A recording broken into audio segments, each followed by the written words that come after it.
Welcome back to another episode of Harmonious at Lunch, the show that fuels your business success.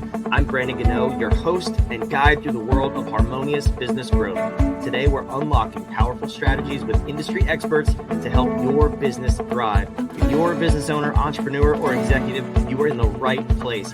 Join me and our incredible guest today on the journey to clarity, growth, and success. It is time to revolutionize your approach to business. Let's dive in with another episode of Harmonious at Lunch. Welcome back into some more bite-sized business advice. In today's episode, we're talking about being bored. Yes, that's right, being bored. This will definitely not be a boring episode. Let me just put that little asterisk on it. But this is a really cool topic I'm excited to dive into with our very special guest, James Walters. Welcome to the show, and thank you for being here. Brandon, thank you for having me. I'm excited to have the conversation with you.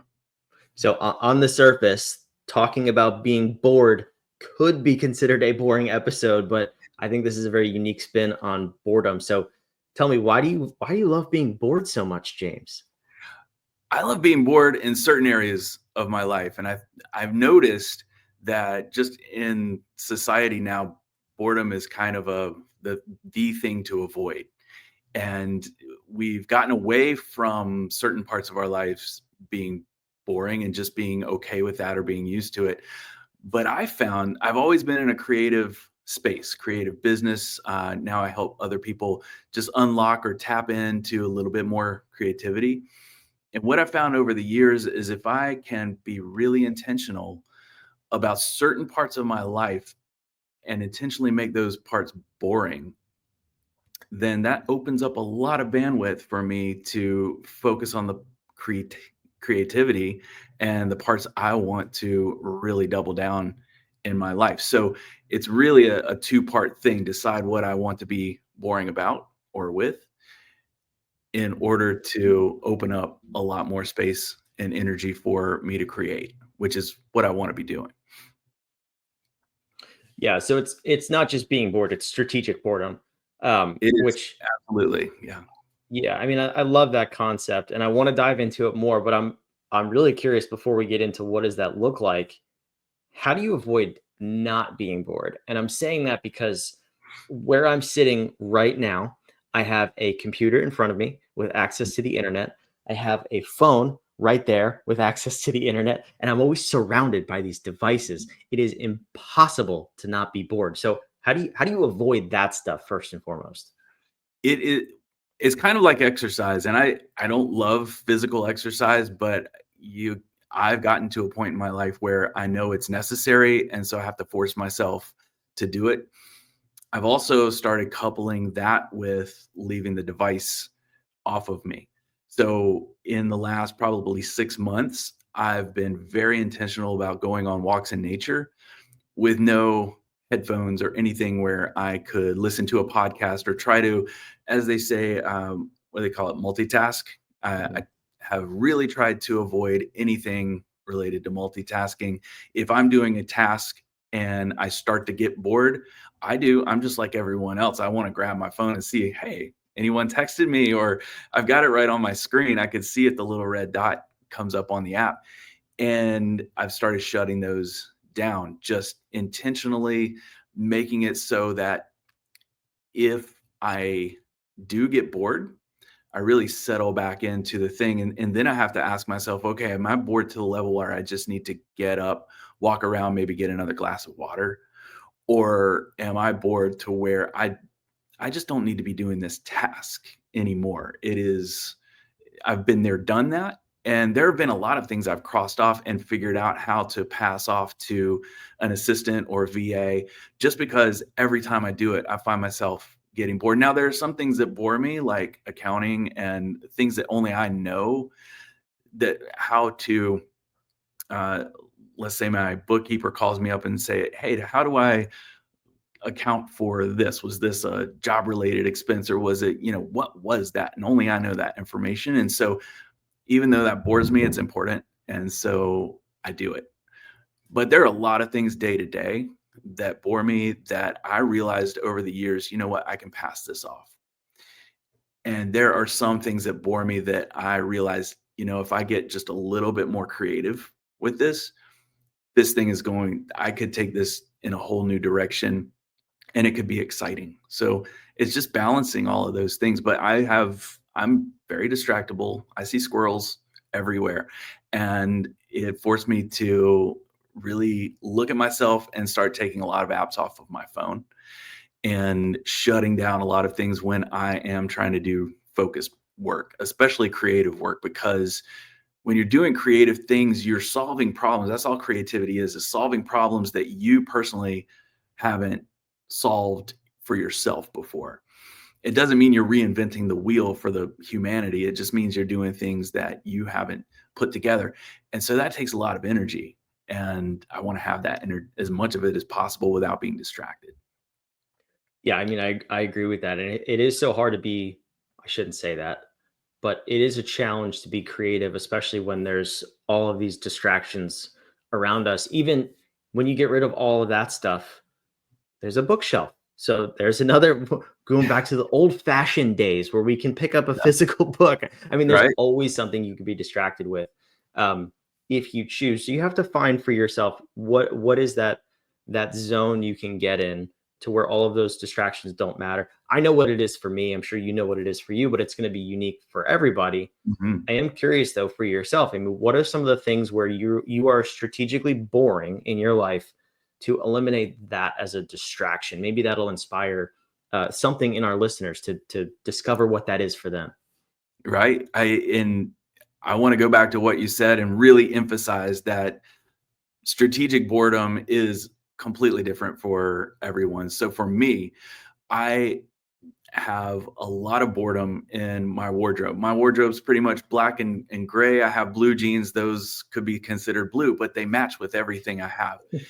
I have about 12 t-shirts that I had made. They're, they represent my style, my brand, whatever you want to call it. I throw a jacket over it every day. I can go most places, summer, fall, and winter in that. If I need to dress up really fancy, I've got about 3 different shirts, pant combinations. I can pull any of them out. They all work together. A lot of people call that a capsule wardrobe, but that works for me because I can throw any of it on, feel comfortable in most of the places where I go. If I'm speaking, if I'm, talking with a group of people, I can feel comfortable and blend in pretty well in that. Now, some people are really into fashion, and being boring in that way is not going to work for them. They like to match colors and they like to match, whatever it is they're doing. So they'll maybe need to look at another area. Another area that I'm pretty boring is my food. As long as I'm getting the nutrition that I like it when it tastes good, but I've gotten to the point where I can eat pretty much the same thing every day and be okay with it. I love variety, and usually I get variety if someone says, "Hey, let's go out to lunch." And but here's the thing: have you ever been with someone maybe in a work situation and you're like, "Hey, let's go grab some lunch," and they say, "Yeah, that would be great." And you say, "What are you in the mood for?" And they say, "I'm up for whatever." And you say, "Okay, let's go grab some Mexican. There's a place I've been wanting to try." And they're like, "Oh, wait, I had Mexican like 2 days ago. So can we have anything else?" And I'm thinking to myself, well, you just said you were up for anything. And do you know who has Mexican food pretty much every day? People who live in Mexico. And I'm like, so obviously what I'm hearing from the other person is they have this need or pull for variety in their diet. And, I live in America and I would gladly eat Mexican food every day. I would be the same way with Italian food. It's just, I like food, but it doesn't have to be that wild variety for me. And really, it's a mental shift. And so if you can get good and comfortable with staying consistent in something, like some people are foodies and that is not going to work for them. They want to try something a little bit different, not only throughout the day, but throughout the seasons, whatever's fresh and available. So that's cool. That's not the area where they want to be boring, but that works for me. Yeah, I mean, I can relate to that, and it's really interesting too because same thing. I mean, if you watch this podcast, you've never seen me not in a t-shirt. I Yeah. have like 8 different colors of the same exact t-shirt. I just rotate them through. That's how I live my life. Yeah. And food is the same way. I've gotten to the point where, and this is extreme, I'm not advocating this, but I have one meal a day during the week. It is Yeah. the same meal Monday through Friday, Yeah. and I'm perfectly happy. I dabble on the line of foodie though. So on the weekends, that's where I splurge. I explore. I make a creative dish for my wife and kids, and we have fun with food then. But what I've calculated is the cost during the week of, and what we're talking about is decision fatigue. The Right. cost of the decision of what to eat, what to wear, what to do with my time is far too high that it costs me hours of productivity both before and after the meal. So that's why I'm like, well, I'm just going to do it once a day and I'm going to Yeah. have the same thing. So I don't have to think about it. So is that really what we're getting at here, is the concept of decision fatigue? It is. And it is just shifting your energy into things that have to be done. You have to eat, and you usually have to wear clothes unless you're not leaving the house. But in my case, those decisions are handled. And so Mhm. I don't need to put energy into them. It's not even really a thought. It's just a go, and it's available. And to what you said on the weekends about food, sometimes I'll spend the weekend planning. And of course, you've got to shop for food if you're going to make it at your house. So that's where I might get a little bit creative and do some meal prep, and then get that meal prep done. And it's handled for the rest of the week. It's just there. And right now I'm at a writer's residency. I'm about an hour and a half away from my house, so I'm not going back and forth. I'm staying here for the whole week, but I prepped containers of food that if I get hungry, I'm just going to go. I know what I'm going to eat, and then I can go back to writing as soon as I'm finished. So it's not what restaurant should I go, or what should I go pick up at the store? It's I'm hungry, go to the refrigerator, goes to microwave, goes to my mouth, and then goes back to writing. I love it. So what does this look like for entrepreneurs? If we want to be a little bit more strategic with our boredom, if we want to come up with creative ideas for our business, I'm so Mhm. convinced that you cannot come up with good creative solutions if your mind is bogged down with something else. It could be the mundane decisions of what you're going to eat. It could also be, how am I going to make payroll this week? Mhm. So making that time and space for strategic boredom, what are some of the outcomes you've experienced either personally with clients or with people you've helped over the years? Yeah, I had this experience just this year, and it fascinated me. And this goes back a little bit more to some productivity hacks, but it also helped my creativity a lot. I went on for the very first time. This is going to sound way off topic, but it comes back. But I went on a cruise for the first time this June, and I had no desire. I don't like cruise things. I don't do the pool. The island seemed cool that it was going to, but I didn't even get off the boat because I did some research and it was like, yeah, it's tourist trap. Don't do it. But the reason I went is because I sat in my room and I sat in the lounge and I worked on my book and I worked on some photography related things, some year planning stuff, because all of my meals were handled. All I had to do was sit down, they brought it to me. All of my activities were pretty much handled. I was going to work really hard for about 10 hours a day, and then I would go hit the piano bar, and that would be my 30 minutes of happiness or whatever you want to call it that day. But for the rest of that time, I was super focused because everything else going on around me just didn't interest me.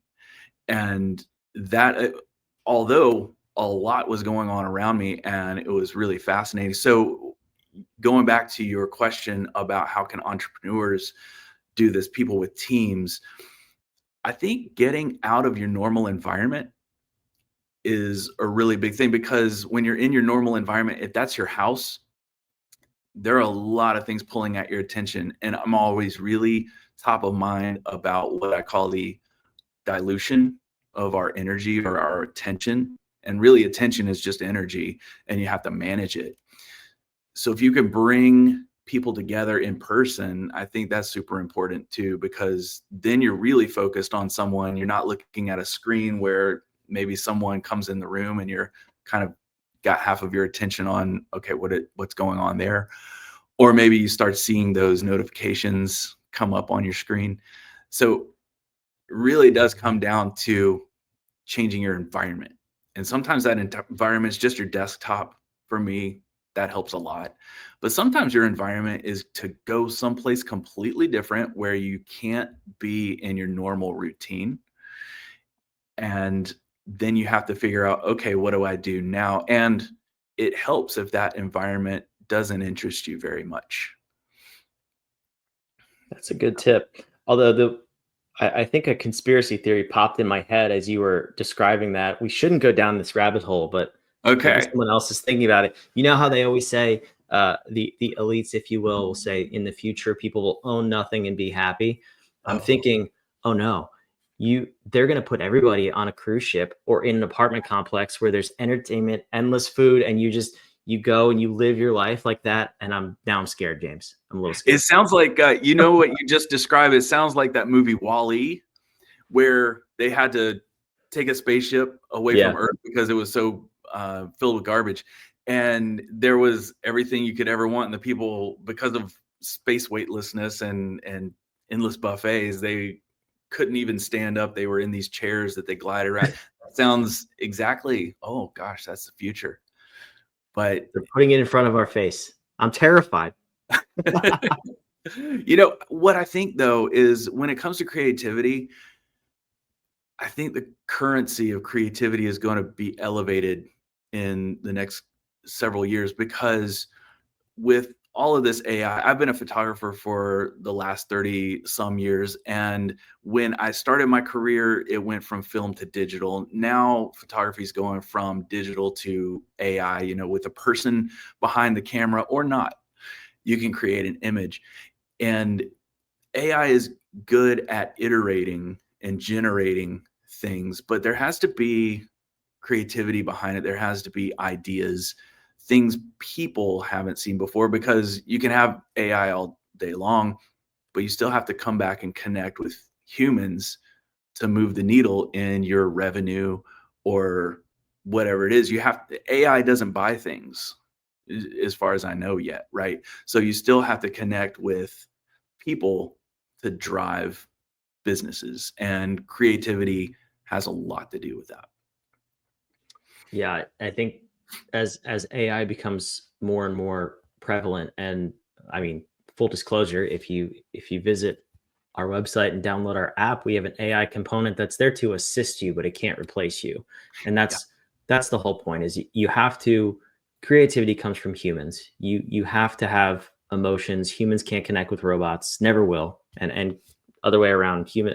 Robots can never understand human emotions. They can model it, but it's Right. not understanding and it's not actually being in those emotions. So I love everything you're saying. And we have a desperate need for creativity in the world today. And you just go on social media for 5 minutes, you'll see exactly what I'm talking about. There is no creativity. Everybody's just copying one another. So Right. I think this is an important conversation, James. Thank you for opening this discussion. Yeah, Brandon, thanks for having me. I always love to talk about creativity and the ways to get more of it into our lives. So thank you for having me. I love it. Where can the listeners go and learn more about you? I know you put out a ton of content. Yeah, I do a podcast. It's called A Joyful Rebellion, and a joyfulrebellion.com is the place to connect. And every week I talk with people. So A Joyful Rebellion is about that time, just really quick, where people have done all the things, they've checked all the boxes that they were told would help them feel successful or be successful in their lives, get the degree, get the job, get the house, get the family, all this stuff. And then they look around and they feel a little emptiness. And there are different stages and sometimes multiple stages of life that people have that experience. So I want to talk to people who have been through it and also help other people get through it. And so that's what I do every week. And I talk to a lot of really cool, creative people at thejoyfulrebellion.com. That's awesome. It's on the screen. It's in the show notes down below. I encourage you to go listen to it. James, thank you so much for being here. Thank you, Brandon. And wherever you're watching or listening, we appreciate you being here. Make sure you subscribe and come back on tomorrow's episode of Harmonious at Lunch. Thanks for listening to another episode of the Harmonious at Lunch podcast. Make sure you subscribe on whatever platform you're on, and we want to invite you to join us in the Small Business Success Facebook group, our private group where guests and listeners come together to grow your business. We want impact-driven entrepreneurs who are ready to go to the next level in this group so we can all share ideas, collaborate, and grow our businesses together. Go to whatif.com/group, and we want to invite you to join today. See you on the next episode of Harmonious at Lunch.